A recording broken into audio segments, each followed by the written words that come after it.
SEO se promijenio. Ljudi više ne traže informacije samo na Google. Danas odgovore uglavnom dobivaju kroz ChatGPT, Gemini, Perplexity i druge AI sustave. Pozicija broj 1 u SERP-u na Google više nije dovoljna. AI modeli sada biraju koje će izvore citirati, preporučiti i prikazati korisnicima. Pitanje više nije kako rangirati, nego kako poslati izvor koji koristi AI. Tvrtke već traže stručnjake koji razumiju geo, AI visibility i AI search optimizaciju.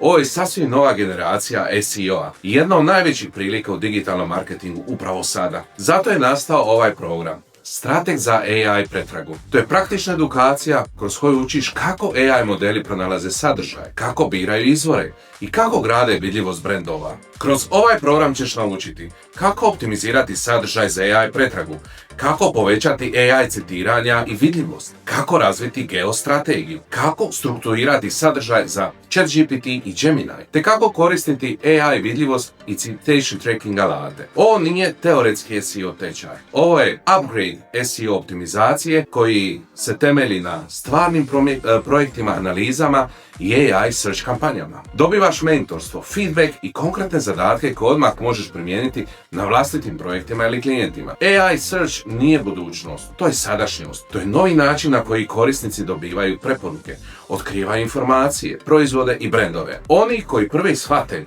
ova pravila imat će najveću prednost.